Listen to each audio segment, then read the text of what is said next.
Series की शुरुआत में हमें एक लड़की को दिखाया जाता है जो कि एक सिटी में आती है। उसके बाद वो लड़की हमारे मेन कैरेक्टर के घर पर आकर डोरबेल बजाती है। अभी हमें इसका नाम नहीं पता तो हम इसे इसके सरनेम से बुलाएंगे और इसका सरनेम योकोया है। तो योकोया उठकर वहाँ जाता है और बोलता है आज दूध नहीं चाहिए। पर वो लड़की बोलती है मुझे माफ कीजिएगा, क्या आपको एक मेड की जरूरत है? मैं काम की तलाश में आई हूँ। और वो उसे अंदर बुला लेता है और वो सोच रहा था मैंने बिना कुछ सोचे इसे यहाँ आने तो दिया, पर क्या ये सच में यहाँ काम ढूंढने आई है? और वो उससे पूछता है क्या तुमने इससे पहले भी कहीं काम किया है? तो वो बताती है हाँ, मैं इससे पहले अपने बॉस के लिए काम करती थी, जिनके लिए मैं उन लोगों को मारती थी जो उनके दुश्मन थे, और मेरे बॉस ने ही मुझे यहाँ भेजा है। ये सब सुन के योकोया घबराते हुए बोलता है क्या तुम मजाक कर रही हो? और उस लड़की को योकोया की बात समझ नहीं आती तो अपने मन में बोलता है मुझे इसे बिना गुस्सा दिलाए यहाँ से भगाना होगा, नहीं तो ये मुझे ही खत्म कर देगी। अब योकोया उससे पूछता है क्या तुम्हारे बॉस के साथ मेरी फैमिली का कोई कनेक्शन है? तो वो लड़की बताती है तुम उस औरत के पोते हो जिसके साथ मेरे बॉस के असली बेटे की वाइफ के कजन के दूसरे बेटे के साथ चक्कर चल रहा था। तो योकोया बोलता है इतना लंबा कनेक्शन? और वो और डर जाता है और उससे पूछता है तुमने कहा कि तुम लोगों को मारती हो, तो मारने के तो बहुत से तरीके होते हैं, तो तुम लोगों को कैसे मारती हो? तो उसे एक जगह पर वो करके दिखाती है जहाँ वो एक पेड़ के ऊपर अपने नाइफ से हमला करती है। और ये देखने के बाद योकोया बोलता है मुझे माफ करना, मैं तुम्हें काम पर नहीं रख सकता। तो लड़की निराश होकर वहाँ से चली जाती है। तभी योकोया कुछ देखता है, अब वो सर्वेंट वहाँ से जाने वाली थी पर योकोया उसका सामान लेके वहाँ से आ जाता है। और तभी उसका एक्सीडेंट होने वाला था पर सर्वेंट उसे बचा लेती है और उसे कुछ अलग फील होता है। योकोया उसे उसकी बेल देता है तो सर्वेंट उसे शुक्रिया कहती है और उसके बाद वो वहाँ से जाने लगती है। तभी योकोया उससे बोलता है मिस सर्वेंट, दरअसल मुझे साफ सफाई के लिए किसी की जरूरत है, क्या तुम मेरी मदद करोगी? और वो दोनों योकोया के घर आ जाते हैं और वो लड़की वहाँ अपने नाइफ्स को निकाल कर बोलती है मैं इन नाइफ से किसी को भी साफ कर सकती हूँ। पर योकोया बोलता है अरे नहीं, मुझे घर की सफाई करवानी, किसी को साफ नहीं करना। तो वो उस कचड़े को देखकर बोलती है समझ गई, इन बैग्स में से किसी एक बैग में लाश है। योकोया बोलता अरे नहीं, उस टॉपिक को छोड़ो, सफाई से मेरा मतलब घर में झाड़ू लगाना। अब योकोया उसे सफाई का सामान देता है पर वो कुछ भी ठीक से नहीं कर रही थी और वो माफी मांगते हुए उसे साफ करने जाने लगती है पर उसका पैर फिसल जाता है, लेकिन वो गिरने से पहले ही खुद को संभाल लेती है। पर तभी उसके सर पर बाल्टी आके गिरती है। फिर योकोया पूछता है क्या तुम्हें बिल्कुल भी काम नहीं आता? तो सर्वेंट बोलती है मुझे पता है कि अब आप मुझे काम से निकाल देंगे। पर योकोया बोलता है नहीं, मैंने तुम्हें ऐसा काम दिया जो तुमने कभी किया ही नहीं। और वो उसे टॉवल ला के देता है, काम कैसे करते हैं मैं तुम्हें सिखा दूंगा, चलो साफ सफाई करवाने में मेरी मदद करो। अब वो दोनों मिलकर उस रूम को साफ कर देते हैं और वो उसे मदद करने के लिए थैंक यू बोलता है। और वो देखता है कि टाइम तो बहुत हो गया और वो उससे पूछता है क्या तुम्हें खाना बनाना आता है? पर उसे वो भी नहीं आता था। योकोया बोलता है चलो मैं खाने के लिए कुछ अच्छा बनाता हूँ, तुम जाकर नहा लो। तो वो जाके नहाने लगती है पर वो बार बार योकोया को याद कर रही थी। अब योकोया अपना नाम बताता है हितोयोशी योकोया, मैं हाई स्कूल का एक एवरेज लड़का हूँ और मैं अपने पेरेंट्स के बिना अपना हॉलीडे एंजॉय कर रहा था। पर मैं आज इतना नर्वस हूँ कि बता नहीं सकता, क्योंकि आज एक सर्वेंट मेरे घर आ गई और शायद वो एक कॉन्ट्रैक्ट किलर भी है, पर वजह वो नहीं है। मैं इसलिए नर्वस हूँ कहीं वो टॉवल में ही बाहर आ जाए। अब सर्वेंट बाहर आकर बोलती है सर मैंने नहा लिया है। तो हितोयोशी बोलता है गया मौका हाथ से। और वो उससे कैबेज काटने बोलता है तो सर्वेंट उस कैबेज को हवा में उछाल के काट देती है। हितोयोशी बोलता है आज मैं टोनकात्सु खाने के लिए लाया हूँ। तो सर्वेंट बोलती है ये क्या होता है? हितोयोशी पूछता है क्या तुमने कभी ये खाया नहीं है? तो सर्वेंट बोलती है हाँ, दरअसल मुझे खाना खाने में इंटरेस्ट नहीं है, मैं बस पेट भरने के लिए खाना खाती हूँ और मैंने कभी खाने के स्वाद की परवाह नहीं की। तो हितोयोशी उस खाने की तारीफ करता है पर फिर भी सर्वेंट कुछ ज्यादा रिएक्ट नहीं करती। तो हितोयोशी अब खाना सर्व करता है, फिर वो उससे उसका नाम पूछता है तो वो बताती है मेरा कोई नाम नहीं है, आज तक मुझे मेरे कस्टमर्स ने मुझे अलग अलग नाम से बुलाया है, तो आप भी किसी भी नाम से बुला लीजिए। हितोयोशी बोलता है ठीक है, मैं अभी के लिए तुम्हें मिस सर्वेंट ही बुलाऊंगा और बाद में तुम्हें कोई अच्छा सा नाम सोचकर तुम्हें बताऊंगा। तो वो अपने मन में बोलती है अजीब बात है, आज से पहले मुझे कभी अपने नाम की इतनी परवाह नहीं थी। और वो दोनों खाना खाते हैं तो हितोयोशी उससे पूछता है तो बताओ तुम्हें खाना कैसा लगा? तो मिस सर्वेंट बोलती है ये अच्छा है। हितोयोशी बोलता है मैंने तुम्हारे लिए रूम रेडी कर दिया है। तो मिस सर्वेंट अपने मन में सोचती है मेरा कोई नाम नहीं है। फिर हमें उसके बॉस की आवाज सुनाई देती है जो बोल रहा शाबाश तुम पास हो गई हो और तुम्हारा दिल बर्फ जैसा ठंडा है, तो आज से तुम्हारा नाम होगा, पर उसका नाम अभी हमें पता नहीं चलता। तभी हितोयोशी बोलता है तुम टोनकात्सु बिना कुछ लगाए खा रही हो, और वो उसे टोनकात्सु सॉस देता है। तो उसे उसके साथ ट्राई करती है और उसे वो बहुत ज्यादा पसंद आता है। अब रात के वक्त जब वो सो रहा था तो एक सपना देखकर उठता है और उसकी आंखों में आंसू थे। फिर वो टाइम देखता है तो रात के 3 बज रहे थे। तभी उसे भूख लग जाती है तो वो किचन की तरफ जाता है पर उसे किचन से कुछ आवाज आती है और वो कुछ गलत समझकर वहाँ जाता है तो देखता है उसके चेहरे पर कुछ लगा हुआ है। है, पर वो तो वहाँ सॉस खा रही थी। हितोयोशी को देखकर वो उससे माफी मांगने लगती है, तो हितोयोशी बोलता है कोई बात नहीं, और वो उससे पूछता है तुम्हें भूख लगी थी? मुझे भी लगी थी, तो चलो मेरे पास एक आइडिया है। और वो दोनों गार्डन में बैठकर खाते हुए बातें करने लगते हैं। मिस सर्वेंट उससे पूछती है क्या आपने कोई बुरा सपना देखा था? तो हितोयोशी उससे बोलता है क्यों, क्या हुआ? तो वो उसे बताती है जब मैं किचन में जाने के लिए आपके कमरे से गुजर रही थी तो आपके कमरे से मैंने अजीब आवाज सुनी। मुझे लगा कि आपको कोई मारने आया है, इसलिए मैं बिना डोर नॉक किए अंदर आ गई। तो उससे पूछता है क्या तुमने मुझे देखा? तो वो बोलती है हाँ। तो हितोयोशी एम्बेरेस्ड होते हुए पूछता है क्या मैं कुछ बोल रहा था? तो वो बोलती है हाँ, आप बार बार मॉम बोल रहे थे। और फिर वो अपने सपने के बारे में बताने लगती है। मेरे सपने में टोनकात्सु सॉस मुझसे बात कर रहा था। उसने कहा तुम जितना चाहो उतना खा सकती हो, मैं कभी खत्म नहीं होऊंगा। लेकिन जब मैं उसे खाने गई तो मेरी नींद खुल गई, और ये मेरा पहला ऐसा सपना था। नहीं तो पहले मुझे किसी को मारने या खुद मर जाने के सपने आते थे, लेकिन जब मेरी नींद खुलती थी तो मुझे उन सपनों को लेकर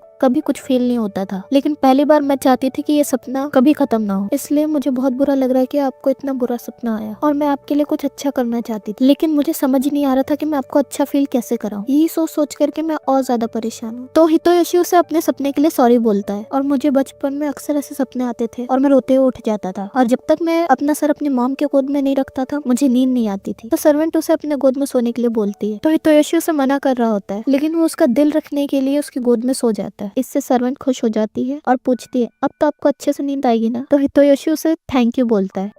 अब हम सर्वेंट को साफ सफाई करते हुए देखते हैं। तभी वह हितोयोशी आता है और उसे गुड मॉर्निंग कहता है, और इतने अच्छे से साफ सफाई करने के लिए सर्वेंट को थैंक यू बोलता है। अब वो लोग कचड़े को बाहर फेंकने जाते हैं तो हितोयोशी को अपने घर के बाहर एक छोटा डॉग मिलता है, और उस डॉग के बगल में एक लेटर था जिसे सर्वेंट पढ़ करके बताती है, जिसमें लिखा था मैंने इसे एक छोटा डॉग समझ के रखा था, लेकिन इस स्पीशीज के डॉग बहुत बड़े होते हैं और ये मेरे घर के लिए बहुत बड़ा है, इसलिए मैं इसे यहाँ छोड़कर जा रही हूँ, इसका ख्याल रखना। जो सुनकर हितोयोशी गुस्से से चिल्लाते हुए बोलता है कितनी मतलब ही है, और फिर वो डॉग को प्यार करने लगता है। तो सर्वेंट पूछती है आप इसे अडॉप्ट करेंगे? तो हितोयोशी बोलता है हाँ, इसे ऐसे सड़क पे नहीं छोड़ सकते क्योंकि ये अभी बहुत छोटा है। तो सर्वेंट बोलते हैं हाँ ये छोटा है, पर अगर ये जीना चाहता है तो आप इसे दुनिया के किसी भी कोने में छोड़ दीजिए, ये किसी न किसी तरह से बच ही जाएगा। जानवरों को सर्वाइव करना आता है, किसी जानवर पर दया करके उसे बचाने का परिणाम खतरनाक हो सकता है, क्या पता छोड़ा जाना इसकी किस्मत में लिखा हो। अगर ऐसे जानवर खुद से ताकतवर ना हो और दुनिया के माहौल में ना ढाले तो ऐसे जानवरों को कुदरत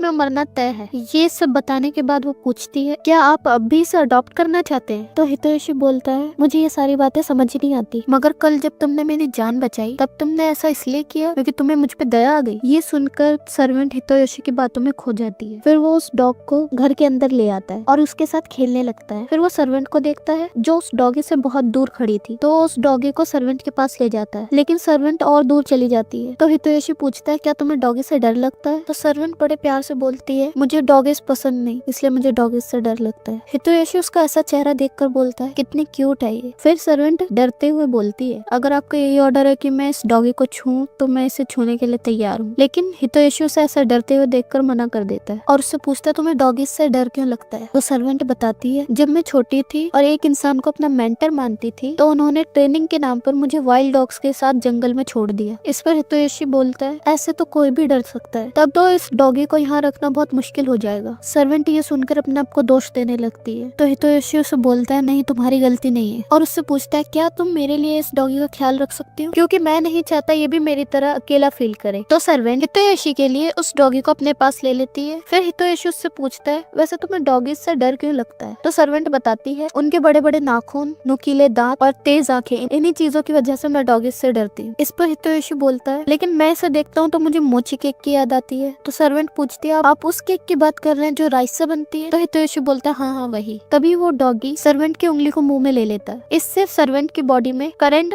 दौड़ जाता है, जिस वजह से वो उस डॉगी को फेंकने वाली होती है, लेकिन हितोयोशी उससे बोलता है ये ऐसे ही काट रहा है, प्लीज इसे फेंकना मत, और उससे डॉगी को ले लेता है और उससे थोड़ा प्यार करता है। फिर वो दोनों डॉगी को चेकअप के लिए ले जाते हैं और क्लिनिक में पहुंचने के बाद वो सर्वेंट से बोलता है तुम डॉगी के लिए पास के स्टोर से इसकी जरूरतों का सामान ले आओ। फिर सर्वेंट डॉगी के लिए शॉपिंग करने लगती है। फिर शाम शाम को हितोयोशी अपने घर लौटते हुए सर्वेंट को शॉपिंग करने के लिए थैंक यू बोलता है। इस पर सर्वेंट हितोयोशी से बोलती है, आप बहुत अच्छे इंसान है, जहाँ मैं पहले काम करती थी वहाँ फेल होने का कोई ऑप्शन ही नहीं था, इसलिए जब मैं कोई गड़बड़ करती हूँ और आप मुझे माफ करते हैं तब मुझे लगता है कि हम दोनों कितने अलग हैं। आज तक मैंने वही किया जिसके लिए मुझे ट्रेन किया गया था, लेकिन जो आप मुझसे करने को कह रहे हैं वो मैं पहली बार एक्सपीरियंस कर रही हूँ। मैं हर बार हर चीज में फेल हो रही हूँ। मैं वो इंसान कैसे बनूंगी जिसकी आपको जरूरत है? और ऐसा नहीं है, मैंने कभी किसी के लिए काम नहीं किया। जहाँ से मैं आई हूँ वहाँ जगह बनाने के लिए लड़ना पड़ता था, तरह तरह के खेल खेलने पड़ते थे। हमारे बॉस को एज और जेंडर से कोई फर्क नहीं पड़ता था। जब तक हमारे पास स्किल से हमें काम मिलता रहता था, वहाँ हमें कुछ भी चीज हासिल करने के लिए बस एक ही काम करना पड़ता था, जो कि था दूसरों को मारना। लेकिन यहाँ सब अलग है और मैं जिस काम में माहिर हूँ वो सब यहाँ बेकार। काश मैं आपसे इस पपी की तरह पहले मिली होती, तब मुझे पता चलता ये दुनिया कितनी खूबसूरत है। ये सब कहते हुए वो अपनी पास्ट लाइफ को याद कर रही होती है। हितोयोशी इसकी ये सारी बातें सुनकर बोलता है, तुम अपना पहला काम छोड़कर एक नॉर्मल लड़की बनना चाहती हो, है ना? सर्वेंट पूछती है, क्या ये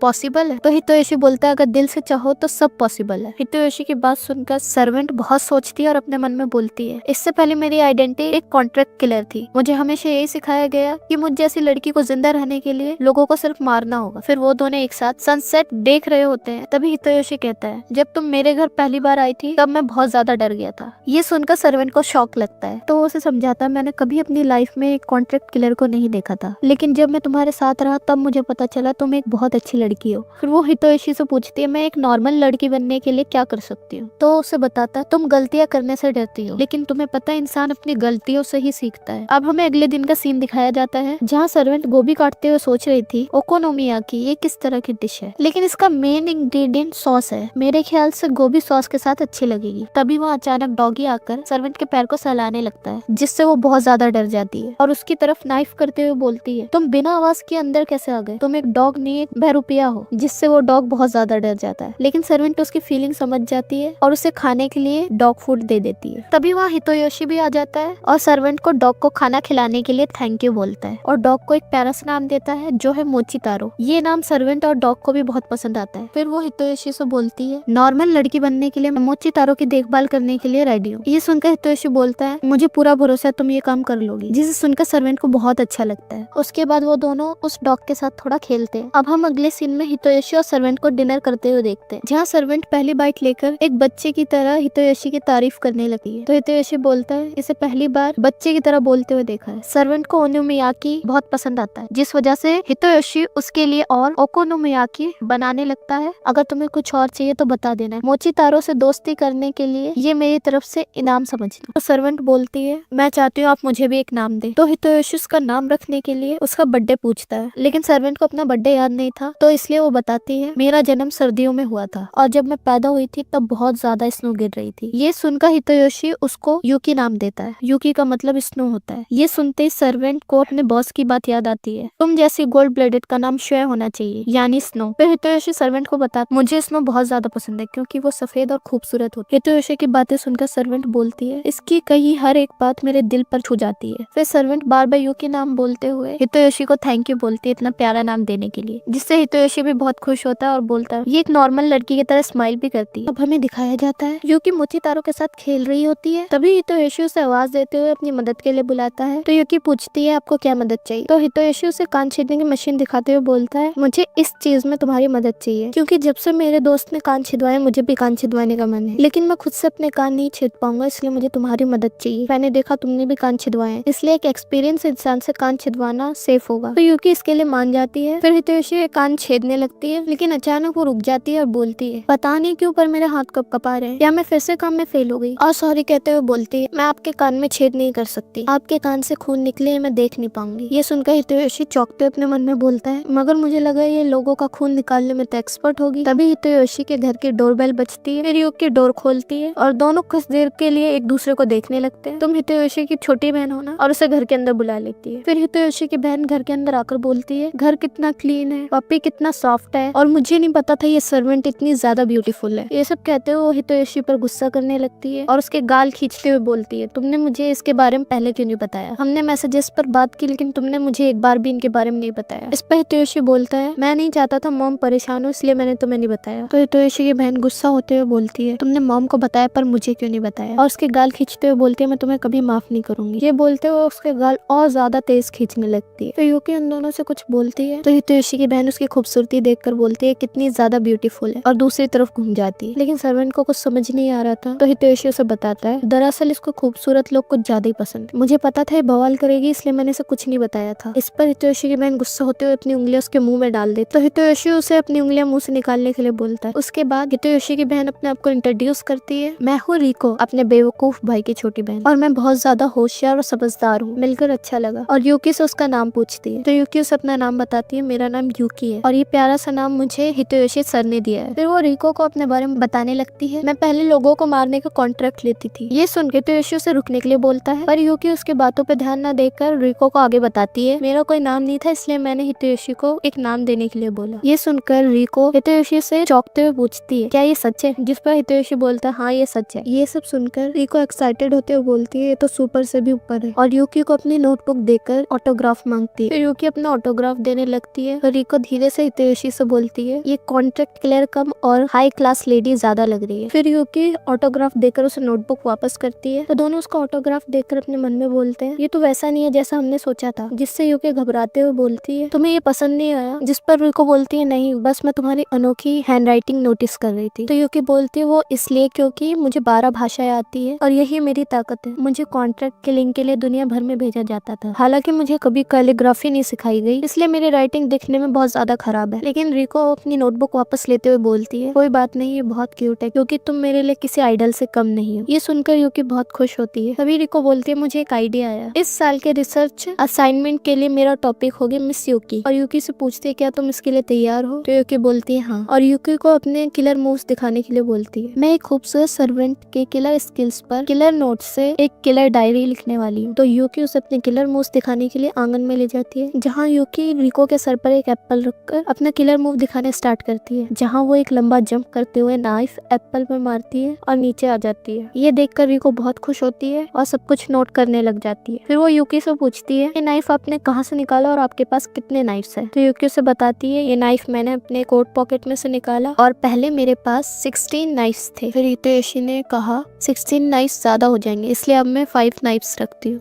तो रिको पूछती है, अब वो 5 नाइफ्स किधर है? फिर यूकी उसे बताती है, एक नाइफ मेरे कोट पॉकेट में है और दोनों पैर पर 2-2, और स्कर्ट ऊपर करके उसे दिखाने लग जाती है। हितोशी ये देखकर दोनों को रुकने के लिए बोलता है। उसके बाद हम रिको को देखते हैं जो यूकी के बेल के बारे में पूछती है, ये क्या है और ये काम में डिस्टर्ब नहीं करती? तो यूकी बताती है, मेरा लकी चार्म है और जब तक मेरा टारगेट इसकी आवाज सुनता है मेरा वार हो चुका होता है। रिको ये सुनकर बोलती है, मैं भी ये बोलना चाहती हूँ, और वो ये बोल ही रही थी तभी उसके पेट से आवाज आती है और हितोशी ये सुनकर हंसते हुए बोलता है, लगता है तुम्हें बहुत तेज भूख लगी है। तो रिको यूकी से पूछने लगती है, तुम्हें सबसे अच्छी कौन सी डिश बनानी आती है? तो यूकी उसे गोभी काट कर दिखाती है। फिर वो लंच करने के लिए कहीं बाहर जाते हैं, तभी रिको खाते हुए वहाँ एक बोर्ड लगा हुआ देखती है और उस बोर्ड को देखकर बोलती है, लगता है आज मेला लगा है, और सबसे पूछती है, क्यों ना आज हम मेले में चले? तो हितोशी से बोलता है, वहाँ कात्सुदा सॉस मिलेगा। ये सुनते सर्वेंट के मुंह में पानी आ जाता है और वो सब मेले में जाने के लिए रेडी हो जाते हैं। फिर हम कुछ देर बाद का सीन देखते हैं जहाँ वो लोग मेला देखने आ चुके थे। फिर वो सब एक साथ सबसे पहले शूटिंग गेम खेलने के लिए आते हैं, जहाँ रिको निशाना लगाकर एक चीज पर शूट करती है, लेकिन उसका निशाना खराब था। तभी वहाँ सर्वेंट भी आती है और ट्राई करती है पर उसका भी निशाना नहीं लगता। तो वो बोलती है, शूटिंग मेरी ताकत नहीं है। फिर वो दूसरा गेम खेलने के लिए आते हैं, जहाँ यूकी उस गेम में बहुत ज्यादा एक्सपर्ट थी। तो रिको उसे देखकर बोलती है, मुझे भी सिखाओ, ये तुमने कैसे किया? फिर यूकी उसे सिखाने लगती है। फिर वो कुछ खाने के लिए कात्सुदा शॉप पर आते हैं, जहाँ यूकी सॉस सैंडविच का पहला बाइट लेती है और उसके स्वाद में खो जाती है। उसके बाद वो उसे तेजी में खाने लग जाती है। ये देखकर शॉपकीपर उसे एक सॉस सैंडविच फ्री में देता है, जिससे यूकी जो खाना खा रही थी वो उसके गले में फंस जाता है। तो रिको उसके पीने के लिए कुछ लेने जाती है, इसलिए वो दोनों वही एक बेंच पर बैठकर रिको का इंतजार करने लगते हैं। फिर हितोशी उससे पूछता है, क्या तुम पहले कभी मेले में नहीं गई? तो यूकी से बताती है, हाँ गई थी, लेकिन मैं पहले इस तरह नहीं गई थी, मेरे जाने की वजह कुछ और थी। फिर वो अपनी पास्ट लाइफ को याद करने लगती है, जिसमें वो इसी मेले में किसी को मारने का कॉन्ट्रैक्ट लेकर आई थी। तभी वहाँ फायरवर्क्स स्टार्ट हो जाता है और वो दोनों उस फायरवर्क्स को एंजॉय करने लगते हैं। तभी वहाँ रिको आ जाती है और यूकी को ड्रिंक देकर उनके साथ फायरवर्क्स को एंजॉय करने लगती है। अब हम रात को इनको वापस मेले से आते हुए देखते हैं, जहाँ रिको यूकी को और सिनबे खाने से मना कर रही होती है, क्योंकि यूकी पहली 8 सिनबे खा चुकी थी। तभी पीछे से तेजी में एक बाइक वाला आ रहा होता है। तो हितोशी ये देखकर चिल्लाते हुए उन दोनों को साइड हटने के लिए बोलता है, लेकिन बाइक वाला रिको से टकराने वाला होता है। तभी सर्वेंट रिको को गोद में उठाकर साइड में हट जाती है। फिर हितोशी उन दोनों के पास आकर रिको से पूछता है, तुम्हें चोट तो नहीं लगी? लेकिन रिको बोल रही होती है, डैड को छोड़कर मुझे पहली बार किसी ने राजकुमारी की तरह गोद में उठाया। और वो देखते हैं कि रिको को बचाने के चक्कर में यूकी का सॉस सैंडविच गिर जाता है। तो हितोयोशी उसको उठाते हुए बोलता है ऐसे लोगों को तो कड़ी से कड़ी सजा मिलनी चाहिए क्योंकि उसने चोरी करने के साथ हमें लगभग कुचल ही दिया था। हितोयोशी की बातें सुनते ही सर्वेंट स्पाइडर वुमेन बन जाती है और बिल्डिंग्स पर छलांग मारते हुए उस चोर का पीछा करने लग जाती है। रिको और हितोयोशी यूकी को रोकने के लिए यूकी का पीछा करने लग जाते हैं, पर यूकी तो बिजली की रफ्तार से भाग रही थी, इसलिए वो दोनों एक शॉर्टकट लेते हैं। फिर हम यूकी को देखते हैं जो उस चोर के पास पहुंच चुकी थी। तभी वो बिल्डिंग से छलांग लगाती है और नाइफ्स को निकालकर उसके टायर पर निशाना लगाती है, जिस वजह से उसका टायर खराब होकर वो नीचे गिर जाता है। फिर यूकी भी नीचे आकर धीरे धीरे उसकी तरफ बढ़ रही होती है। तो हितोयोशी देखता है उसके हाथों में चाकू है, इसलिए वो यूकी को रुकने के लिए बोलता है, पर यूकी उसके पास जाकर एक टपली मारती है और हितोयोशी को बोलती है मुझे भूख लगी है। तो हितोयोशी बोलता है हम सॉस सेनबे फिर से लेने चलते हैं और वो तीनों वहाँ से जाने लगते हैं। अब हम देखते हैं वो सॉस सेनबे खरीद कर रिको को उसके घर छोड़ने जा रहे थे, जहाँ यूकी उससे पूछती है ये रिसर्च असाइनमेंट सिर्फ तुम करती है बाकी सबको भी करना पड़ता है। तो रिको बोलती है हाँ सभी को करना पड़ता है और यूकी से पूछती है क्या तुम कभी स्कूल नहीं गई, और उसे स्कूल के बारे में बताने लगती है जहाँ बहुत अच्छे दोस्त बनते हैं और हम क्लब्स ज्वाइन करते हैं। स्कूल बहुत मजेदार चीज है। तभी उसके फोन पर एक नोटिफिकेशन आता है और वो मैसेज उसकी मॉम का था, इसलिए वो घर जल्दी जाने लगती है और यूकी हितोयोशी से बोलती है मैं भी स्कूल जाना चाहती हूँ। तो हितोयोशी बोलता है हाँ अगर तुम्हें दोस्त बनाना है और पढ़ाई करनी है तो तुम्हें स्कूल जाना चाहिए। अब हम देखते समर वेकेशन खत्म हो जाता है और नया सेमेस्टर शुरू हो जाता है, जहाँ हम हितोयोशी को स्कूल में देखते हैं। तभी वहाँ हितोयोशी का एक फ्रेंड आता है और उसे बताता है एक खूबसूरत सर्वेंट हमारे स्कूल में ज्वाइन हुई है, जो सुनकर हितोयोशी के मुंह से सारा जूस बाहर आ जाता है और मन में बोलता है वो इतनी खूबसूरत है कि सब उसे ही देख रहे होंगे। और मेले वाले दिन के बाद वो कई बार रिको के साथ वॉक पर गई थी और वो सारे उसके बारे में बात कर ही रहे थे। तभी उनके टीचर भी वहाँ आ जाते हैं और सबको एक न्यू ट्रांसफर स्टूडेंट से इंट्रोड्यूस करवाते हैं, जो कोई और नहीं यूकी ही थी, जो सबसे अपने आप को इंट्रोड्यूस करती है मैं हूँ यूकी ओकोया। दूसरी तरफ हम हितोयोशी को देखते हैं जो यूकी को जैसे ही देखता है उसकी आंखें बाहर आ जाती है। फिर उनके सर सबको बताते हैं ये हितोयोशी की कजन है और यूकी से बोलते हैं हितोयोशी के आगे एक सीट खाली है, तुम वहाँ जाकर के बैठ जाओ। फिर यूकी वहाँ जाकर बैठती है और हितोयोशी से बोलती है आपके साथ पढ़ने में बहुत मजा आएगा हितोयोशी सर। ये सुनकर क्लासरूम के सारे बच्चे हैरान हो जाते हैं। अब हम रिको को देखते हैं जो उन दोनों से पूछती है आज का दिन कैसा गया। हम हितोयोशी को देखते हैं जो स्टैचू बनकर खड़ा था। फिर हितोयोशी रिको से पूछता है ये सब तुम्हारी प्लानिंग थी ना रिको। तो रिको खुश होते हुए बोलती है ये मेरा सरप्राइज था, लेकिन हितोयोशी को तो बहुत गुस्सा आ रहा था। फिर हम उन तीनों को साथ में घर जाते हुए देखते हैं, जहाँ रिको हितोयोशी को बताती है मिस यूकी तो बहुत जल्दी सब कुछ सीख लेती है, 3 दिन बाद मेरे पास उन्हें सिखाने के लिए कुछ भी नहीं था, आखिर में तो ये मेरा होमवर्क भी करने लगी थी। फिर हम यूकी को देखते हैं जो अपनी तारीफ सुनकर बहुत खुश होती है और हितोयोशी को सॉरी बोलती है क्योंकि वो रिको की बातों में आ गई थी। तो हितोयोशी बोलता है अच्छा ठीक है, लेकिन मुझे तुमसे बहुत सारे सवाल पूछने, जैसे तुम्हें मेरे स्कूल में एडमिशन मिला कैसे, तुम्हें एक कजन का आइडिया दिया किसने, और तुमने अपना सरनेम योकोया क्यों बताया। चलो ये सब तो ठीक है, लेकिन तुम मेरे ग्रेड में कैसे आ गई, और उससे भी जरूरी बात तुम मुझे ये सब पहले भी बता सकती थी, मुझसे छुपा कर क्यों रखा। तो यूकी उसके सवालों का जवाब देने लगती है मेरे अंडरग्राउंड बहुत सारे कनेक्शंस हैं, मैंने उसी से अपना ट्रांसफर करवाया और कजन वाला आइडिया मिस रिको ने दिया।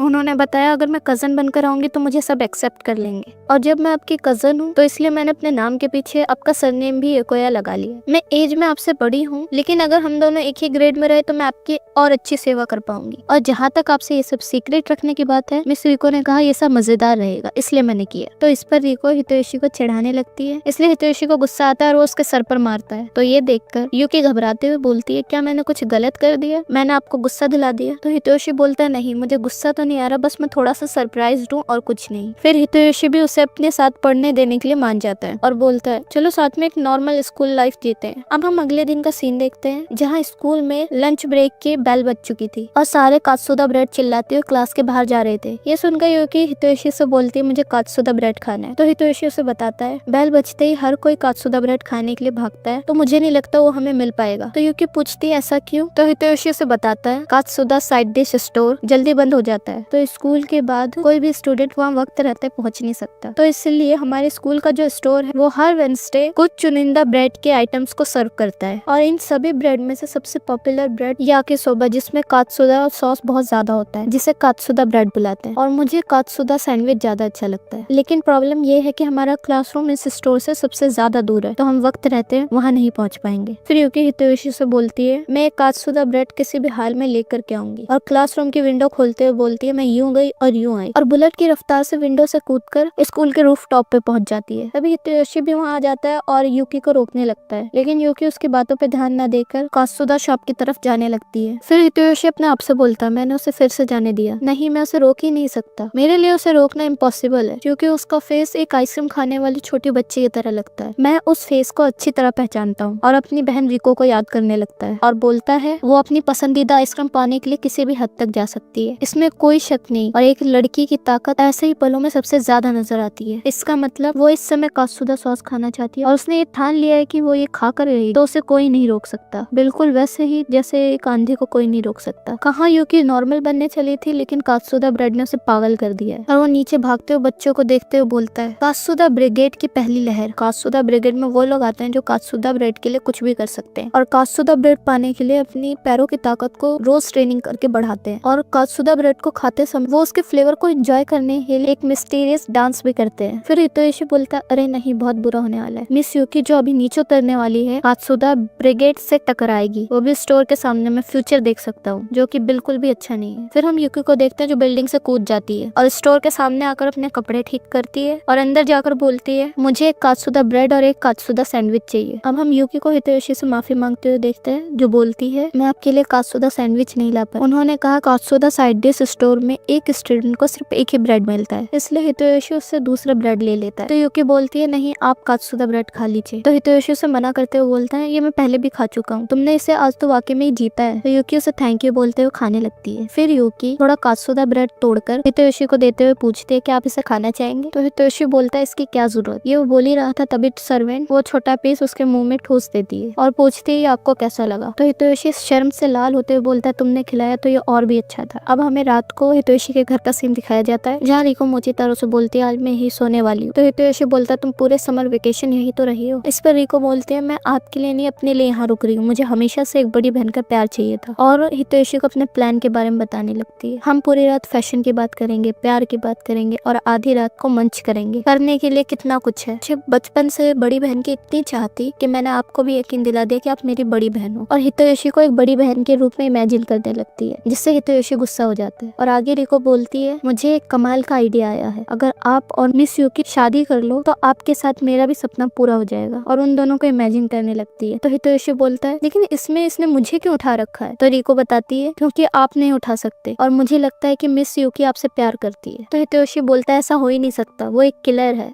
लवर नहीं। तो रिको बोलती है आपको क्या लगता है एक लड़की का दिल कौन समझ सकता है, आप या फिर मैं। तो हितोशी उसके बात से एग्री करता है और बताता है जब उसने मुझे कात्सुदा ब्रेड खिलाया था तब उसके आंखों में मासूमियत थी। ये सुनते ही रिको मोचितारो के गाल खींचने लगती है और बोलती है भैया आप मजाक कर रहे हो, वो अपने दिल का इजहार करने के करीब है और आपने शादी की तैयारी कर ली है। हितोशी बोलता ख्याली पुलाव मत पकाओ। तभी वहाँ यूकी भी आ जाती है और रिको उससे अपनी भाभी बनने के लिए पूछती है, लेकिन हितोशी उसे अपना मुंह बंद करने के लिए बोल रहा था। इंदा यूकी बोलती है हाँ मुझे हितोशी सर पसंद है। अब हम देखते हैं वो गार्डन में खाते हुए बातें करने लगते हैं। फिर रिको हितोशी से बोलती है आप यही सोच रहे हैं ना, अगर आप यूकी से शादी कर लोगे तो आपको ऐसा नजारा रोज देखने को मिलेगा। तो यूकी बोलती है लेकिन मैं शादी के बारे में कुछ भी नहीं जानती। तो हितोशी बोलता है मतलब मुझे शादी अकेले निभानी होगी। तो रिको यूकी को बताती है जापान में जब लड़के 18 के होते हैं तो वो शादी कर सकते हैं, तब तुम ऑफिशियली योकोया बन जाओगी। तो हितोशी रिको को उसकी बकवास बंद करने के लिए बोलता है। इस पर रिको हितोशी से बोलती है आपको खुशी नहीं होगी जब आपको मिस यूकी जैसी खूबसूरत दुल्हन मिलेगी, हाइपोथेटिकली बताओ मुझे। तो यूकी उसे देखने लगती है। तो हितोशी बोलता है हाँ होगी, जिससे रिको खुश होकर बोलती है रिश्ता पक्का हो गया। तभी वहाँ हम झाड़ियों के पीछे किसी को उन पर नजर रखते हुए देखते हैं। अब हम अगले दिन का सीन देखते हैं जहाँ स्कूल में हितोशी सो रहा होता है, जो देखकर उसके सर उसकी तरफ चौक फेंकते हैं क्योंकि किसी की नजरों में आए बिना उस चौक को 2 टुकड़ों में बांट देती है। फिर वो दोनों चौक के टुकड़े हितोशी की आंख में घुस जाते हैं,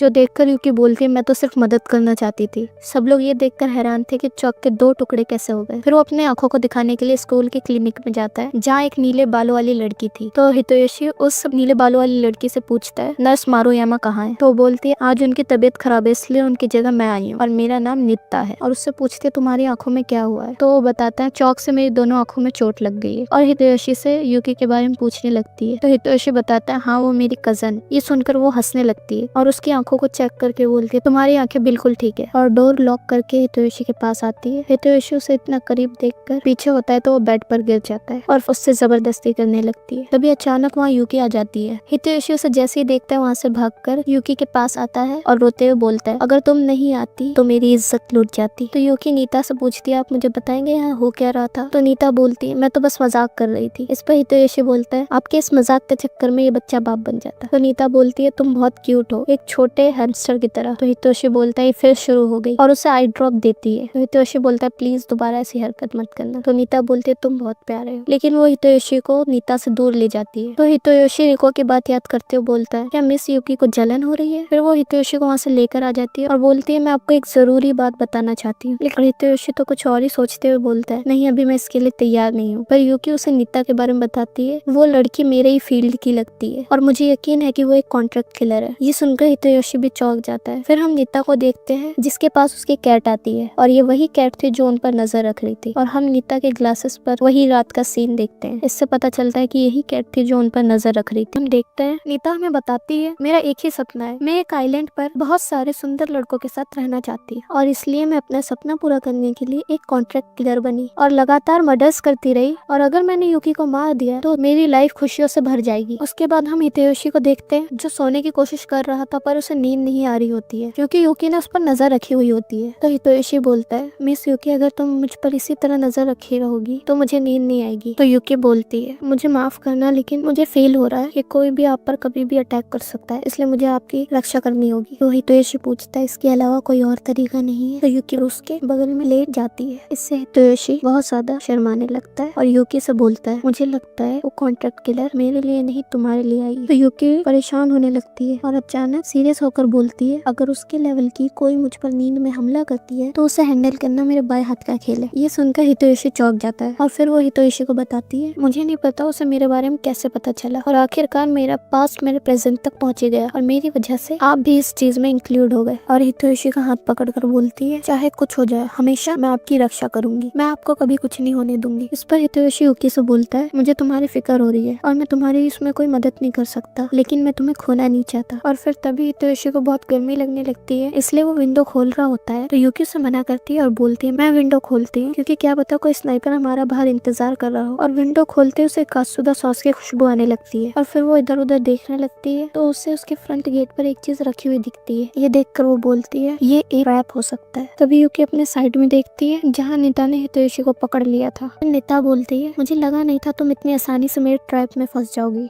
यकीन नहीं होता तुम्हें ड्रैगन नाइन्स के व्हाइट वुल्फ बुलाते थे। ये सुनकर यूकी अपना नाइफ बाहर निकाल लेती है। तो नीता बोलती है अगर तुमने जरा से भी होशियारी दिखाने की कोशिश की तो इस लड़के की आंखें नहीं बच पाएगी। ये देखकर यूकी बहुत गुस्से में आ जाती है और बोलती है अगर हितोयोशी सर को तुमने इतना सा भी दर्द दिया तो मैं तुम्हें इतना दर्द दूंगी कि तुम अपनी मौत की भीख मांगोगी। यूकी का ऐसा रूप देखकर नीता भी बहुत ज्यादा घबरा जाती है और बोलती है मुझे ये लड़का नहीं, मुझे तुम्हारी जान चाहिए, लेकिन तुम्हारी ताकत बहुत ज्यादा है इसलिए मैं तुम्हें ऐसे नहीं मार सकती। मैं इस लड़के के जरिए तुम्हारी जान लूंगी। रात को 2 बजे स्कूल आ जाना, तब तक मैं इस लड़के को कुछ नहीं करूंगी। ये बोलकर वो वहाँ से चली जाती है। अब हम यूकी को देखते हैं जिसे अपने मेंटर की बातें याद आ रही थी। तुम्हारा काम कभी तुम्हारा पीछा नहीं छोड़ेगा, कितना भी इनकार कर लो तुम हमेशा शो ही रहोगी, तुम एक खतरनाक किलर हो। ये सारी बातें याद करके वो अपने आप से बोलती है अगर मैं हितोयोशी सर से ना मिली होती तो कभी वो इस खतरे में नहीं पड़ते। मैं उसे नहीं छोड़ूंगी, मैं उसे मारकर सारे सबूत मिटा दूंगी। हितोयोशी सर को बचाने के बाद मैं ये देश छोड़कर चली जाऊंगी और सब ठीक हो जाएगा। उसके बाद मैं अपनी बाकी की जिंदगी शुए बनकर जीऊंगी। मैं हितोयोशी सर के बिना ही जिंदगी गुजारूंगी। फिर उससे हितोयोशी की बात याद आती है और बोलती है नहीं ये सही नहीं है, मैं हार नहीं मान सकती। अब हम हितोयोशी को देखते हैं जहाँ नीता उसके हाथ पैर बांध रही होती है और हितोयोशी से पूछती है तुम्हें मुझसे बिल्कुल भी डर नहीं लग रहा, लेकिन तुम्हें मुझसे डरना चाहिए। अगर मैं चाहूँ तो तुम्हें एक पल में मार सकती हूँ और इसकी पूरी जिम्मेदारी होगी मिस यूकी की। तुम्हें कैसा लग रहा है क्योंकि मिस यूकी की वजह से तुम्हारी जान खतरे में, उस पर गुस्सा आ रहा है या उससे नफरत हो रही है। ये सुनकर हितोयोशी बोलता है हाँ मुझे डर तो लग रहा है, पर मिस यूकी ने कहा था वो मुझे कुछ नहीं होने देगी और मुझे खुद से ज्यादा मिस यूकी पर भरोसा है। तो नीता बोलती है और मुझे कोई फर्क नहीं पड़ता तुम जियो या मरो, पर मुझे शुए को अपने हाथों से मारना है। तो हितोयोशी सुनकर बोलता है शुए क्या ये मिस यूकी का नाम है? ये सुनकर नीता हैरान होते हुए पूछती है इतने समय से तुम शुए के साथ थे, उसके बारे में कुछ तो जानते होगे? तो हितोयोशी बोलता है बस यही कि वो पहले पहले एक कॉन्ट्रैक्ट किलर थी और अब मेरी सर्वेंट है। फिर निता हितोयोशी को यूकी के बारे में बताने लगती है। मैंने अपनी जिंदगी में कई खतरनाक लोग देखे हैं, लेकिन वो उन सब में से सबसे अलग है। वो बिना सोचे समझे किसी को भी मार सकती है और द ड्रैगन्स 9 की 4th नंबर की किलर है और उसे शुए द व्हाइट वुल्फ के नाम से भी जाना जाता है। तो हितोयोशी पूछता है ये द ड्रैगन्स 9 क्या है, तो वो उसे द ड्रैगन्स 9 के बारे में बताने लगती है। द ड्रैगन्स 9 एक ऑर्गेनाइजेशन है जो दुनिया भर के खतरनाक कॉन्ट्रैक्ट किलर्स का एक ग्रुप है, जो दुनिया भर के टैलेंटेड लोगों को ट्रेन करता है। और अगर मैं इनके ग्रुप में से किसी एक मेंबर को खत्म कर दूं यानी शुए को, तो मेरी रेपुटेशन आसमान छूने लगेगी। लेकिन हितोयोशी को कुछ समझ में नहीं आ रहा था कि किसकी बात कर रही है। तो वो बताती है मैं तुम्हारे मिस यूकी की बात कर रही हूँ। तो हितोयोशी बोलता है जिस मिस यूकी को मैं जानता हूँ वो 16 साल की है, कभी इमोशनल लेस हो जाती है तो कभी इमोशन से भर जाती है। वो बहुत नादान है और उसे कात्सुदा सॉस बहुत ज्यादा पसंद है। इस पर नीता चिल्लाते हुए बोलती है तभी तो मुझे 3 हफ्ते लग गए शुए को ढूंढने में। और अपने आप से बोलती है अब मुझे समझ में आया, अलग वो नहीं अलग ये है। कोई भी नॉर्मल इंसान ऐसे सिचुएशन में इस तरह रिएक्ट नहीं कर सकता जब वो मरने वाला हो। अब यूकी यहाँ आ जाती है। यूकी को देखकर नीता उस पर गन से शूट करती है, लेकिन यूकी ने बड़ी आसानी से बुलेट्स को बीच से काट दिया था। तो नीता ये देखकर यूकी के पैरों के पास शूट करती है जहाँ उसने लैंड माइन्स बिछाए थे और तभी ब्लास्ट हो जाता है। ये देखकर नीता और हितोयोशी को लगा कि मिस यूकी मर गई और हितोयोशी रोते हुए उसका नाम पुकारने लगता है और नीता खुश हो रही होती है। अचानक धुआं हटता है और यूकी उस धुएं में से बाहर आती है और नीता पे अटैक करती है, लेकिन नीता उस अटैक से बच जाती है। फिर यूकी बोलती है जल्दी से इस फाइट को खत्म करते हैं क्योंकि कल हितोयोशी सर को स्कूल जाना है। उसके बाद नीता हितोयोशी के पास आकर अपने फोन में एक बटन प्रेस करती है जिससे हितोयोशी के ऊपर गन पॉइंट हो जाता है और यूकी से बोलती है अगर तुम जरा से भी हिली तो मैं हितोयोशी को यहाँ खत्म कर दूंगी। लेकिन यूकी उसकी बातों पर ध्यान ना देकर सिर्फ आगे बढ़ती जा रही थी। तो नीता बोलती है अच्छा तुम्हें इसकी कोई परवाह नहीं है और एक बटन प्रेस करती है जिससे हितोयोशी की तरफ बुलेट्स आ रहे थे, लेकिन यूकी हितोयोशी को बचा लेती है। ये देखकर नीता शॉक्ड हो जाती है। अचानक यूकी उसके बहुत पास आ जाती है और बोलती है मैंने तुम्हें हरा दिया, लेकिन वो अभी भी हार नहीं मान रही होती है और हितोयोशी को मारने वाली होती है, इसलिए यूकी उसे मारकर पीछे ढकेल देती है। उसके बाद यूकी हितोयोशी की रस्सियां काटती है। इधर हम नीता को देखते हैं जो हंसते हुए बोलती है ये दोनों तो काफी इंटरेस्टिंग है। और अब हम इन दोनों को घर जाते हुए देखते हैं तो यूकी हितोयोशी से सॉरी बोलती है क्योंकि उसकी वजह से आज हितोयोशी की जान जाने वाली थी और बोलती है अगर आप चाहे तो मैं हमेशा के लिए यहाँ से चली जाऊंगी। तो हितोयोशी बोलता है मिस यूकी क्या तुम मुझे कुछ सेल्फ डिफेंस टेक्निक सिखाओगी क्योंकि मैं भी तुम्हारी मदद करना चाहता हूँ। ये सुनकर यूकी बहुत खुश होती है और उसे सेल्फ डिफेंस टेक्निक सिखाने के लिए मान जाती है। अब अगले दिन स्कूल में हम यूकी को देखते हैं जो वॉलीबॉल खेल रही होती है और वो वॉलीबॉल बहुत अच्छा खेल रही थी, इसलिए लड़के और लड़कियां उसे अप्रिशिएट कर रहे होते हैं। ये देखकर हितोयोशी अपने मन में बोलता है इन्हें कुछ भी नहीं पता, जब मिस यूकी सीरियस होती है तो अलग ही लेवल की बन जाती है। और तभी एक बॉल हितोयोशी की तरफ बहुत तेजी से आ रही होती है, लेकिन तभी एक लड़की आकर उसे बचा लेती है और ये इस स्कूल की न्यू पीटी टीचर बनने वाली थी। अब हितोयोशी उससे पूछता है आप यहाँ क्यों आई हैं? तो वो लड़की बोलती है मैं अब तुम्हें कुछ नहीं करूंगी और न्यू टीचर के साथ थोड़ा अच्छे से पेश आओ। ये कहते हुए वो हितोयोशी के कुछ ज्यादा क्लोज आ जाती है। इन दोनों को इतना क्लोज देखकर लड़के जेलस होने लगते हैं और हितोयोशी को जेलसी एरो हिट हो रहे थे। अब हम कुछ टाइम पहले का सीन देखते हैं जहाँ हितोयोशी और यूकी इस लड़की से मिलने जाते हैं, जहाँ हितोयोशी उसे देखकर पहचान नहीं पाता ये कौन है। तो लड़की बताती है मैं हूँ ग्रेस और यही मेरी रियल आइडेंटिटी है और मैं यहाँ पीटी टीचर नीता बन करके आई हूँ और मैं यहाँ तुम्हें मारने के लिए नहीं आई हूँ, मैं सिर्फ एंजॉय करने के लिए आई हूँ। यूकी फाइट में अच्छी है तो मैं जासूसी करने में अच्छी हूँ और मुझे पता है तुम मेरे पे भरोसा नहीं करोगे, इसलिए हम एक डील करते हैं। और उस डील में वो 3 महीने तक यूकी को स्कूल के स्टोर से कात्सुदा ब्रेड लाकर देगी। लेकिन दूसरी तरफ हितोयोशी सोच रहा होता है कि यूकी इसके लिए तो डील पक्की नहीं करेगी, लेकिन यूकी ग्रेस के साथ डील कर लेती है। तो हितोयोशी यूकी से बोलता है क्या तुम्हें इसकी बात माननी चाहिए? तो यूकी हितोयोशी से बोलती है अगर इसने आपको मारने की कोशिश की तो आई प्रॉमिस मैं इसे जिंदा नहीं छोड़ूंगी और माफ करना हितोयोशी सर, लेकिन ब्रेड मेरे लिए बहुत इंपॉर्टेंट है। तो हितोयोशी पूछता है मेरे से भी ज्यादा इंपॉर्टेंट है। इसके बाद हमें प्रेजेंट का सीन दिखाया जाता है जहाँ एक बॉल तेजी से नेट फाड़ते हुए नीता के साइड वॉल पर लगती है जिसको यूकी ने फेंका था क्योंकि उसे जलन हो रही थी और फिर इसके लिए वो सबसे माफी भी मांगती है। लेकिन सारी लड़कियां उसे बहुत ज्यादा अप्रिशिएट करने लगती है और क्लब ज्वाइन करने के लिए बोलती है। तभी वहाँ हम एक गुलाबी बालों वाली लड़की को नोटिस करते हैं। अब हम हितोयोशी और यूकी को देखते हैं जो ब्रेड खाते हुए बातें कर रहे होते हैं और यूकी अपनी गलती की वजह से हितोयोशी से माफी मांग रही होती है। तो हितोयोशी बोलता है मुझे पता है तुमने ये जानबूझकर नहीं किया, लेकिन उस टाइम तुम्हें हो क्या गया था? तो यूकी बोलती है मुझे समझ नहीं आ रहा, मुझे पता है ग्रेस आपको कुछ नहीं करेगी, लेकिन मैं आपको किसी भी अंडरवर्ल्ड की दुनिया वाले के साथ देखती हूँ तो मुझे ऐसा लगता है कि आप मुझसे दूर जा रहे हैं। ये सुनकर हितोयोशी की हार्ट बीट बढ़ जाती है। और अब हम घर का सीन देखते हैं जहाँ यूकी रेडी होकर घर का सारा काम करने लगती है और कपड़े धोते हुए टॉवल को बड़े गौर से देखने लगती है और फिर उस टॉवल को हितोयोशी को दिखाती है, जो देखकर हितोयोशी भी बहुत खुश होता है। और हमें पता चलता है यूकी 1 महीने से कपड़े धोना सीख रही थी जिसमें वो बहुत गलतियां करती है, लेकिन आखिरकार वो कपड़े धोना सीख गई थी। ये देखकर हितोयोशी बहुत खुश होता है और यूकी को अप्रिशिएट करता है जिससे वो भी बहुत खुश होती चाहिए। फिर हितोशी बोलता है लंच के लिए सिर्फ फ्रिज में गोभी पड़ी है। इसलिए वो दोनों टोनकात्सु लेने जाते हैं, जहाँ यूकी बड़ी एक्साइटेड होकर कात्सु सॉस को देखे जा रही थी। और यूकी को देखकर शॉप की ओनर हितोशी से पूछती है ये कौन है। तो हितोशी बताता है ये मेरी सर्वेंट है और इसे कात्सुदा सॉस बहुत पसंद है। ओनर बोलती है कात्सुदा सॉस मैंने ही बनाया। ये सुनकर यूकी हैरान होते हुए बोलती है मैं पहले सिर्फ खाना जिंदा रहने के लिए खाती थी, इसे टेस्ट के लिए नहीं, लेकिन जब से मैंने आपके सॉस को चखा है मेरी तो दुनिया ही बदल गई है, इसलिए मैं आपको थैंक यू बोलना चाहती हूँ। ओनर अपनी तारीफ सुनकर बहुत खुश होती है और उसे फ्रेश कात्सुदा सॉस टेस्ट करने के लिए देती है। फिर यूकी उसे टेस्ट करती है और उसका टेस्ट उसे बहुत अच्छा लगता है। और अब वो दोनों घर आ जाते हैं, जहाँ वो दोनों डिनर खत्म करते हैं और यूकी बर्तन धोने जाती है और हितोशी आराम करने। और हितोशी सिर्फ यूकी के बारे में ही सोचा जा रहा था और उसके बारे में और जानने की कोशिश कर रहा था, पर उसे नींद आ जाती है। फिर हम देखते हैं हितोशी की मॉम उसे छोड़कर जा रही थी और हितोशी रोते हुए उनके पीछे जा रहा था। तभी हम देखते हैं यूकी ने हितोशी को पकड़ा हुआ था। फिर वो हितोशी से बोलती है आप अचानक मेरी ओर आकर गिरे इसलिए मैंने आपको पकड़ लिया। तभी हितोशी होश में आ जाता है और अपने आप को ऐसे देखकर दूर जाते हुए यूकी से बोलता है सॉरी लेकिन मुझे फिर से एक बुरा सपना आ गया था। तो यूकी पूछती है आपको फिर से अपनी मॉम का सपना आया था? तो हितोशी बोलता है हाँ। इसलिए यूकी उसे गोद में सोने के लिए बोलती है, लेकिन हितोशी को बहुत शर्म आ रही थी इसलिए वो उसे मना कर देता है। इसी हड़बड़ाहट में हितोशी का फोन नीचे गिर जाता है, जिसे यूकी देखकर पूछती है आपको ड्रैगन नाइट्स के बारे में जानना है? अगर आपको ड्रैगन नाइट्स के बारे में जानना है तो मैं आपको बताती हूँ। वैसे मुझे उसके बारे में ज्यादा नहीं पता और ड्रैगन नाइट्स के ग्रुप में मुझे मेरे मेंटर ले गए थे। ग्रुप ज्वाइन करने के बाद जो उन्होंने मुझे कहा मैंने सिर्फ वही किया और मुझे डर था कि वो मुझे छोड़ ना दे, इसलिए उन्होंने जो कहा सिर्फ मैंने उतना ही किया। और मुझे ये दुनिया एक सपने की तरह लगती है क्योंकि मैंने कभी ऐसी दुनिया जी ही नहीं, लेकिन मैं जब भी आपका चेहरा देखती हूँ तो मुझे ये सब सच लगने लगता है। ये सब सुनकर हितोशी बहुत ज्यादा शर्माने लगता है और उसे थैंक यू बोलता है। हितोशी उसे अपने सपने के बारे में और बताने लगता है मेरे सपने में मुझे बचाने के लिए एक हीरो आई थी और हम देखते हैं वो कोई और नहीं यूकी ही थी। और इसी के साथ यहाँ पार्ट 1 खत्म होता है। अगर आपने यहाँ तक वीडियो देखी है तो इसके लिए आरिगातो गोजाइमासु।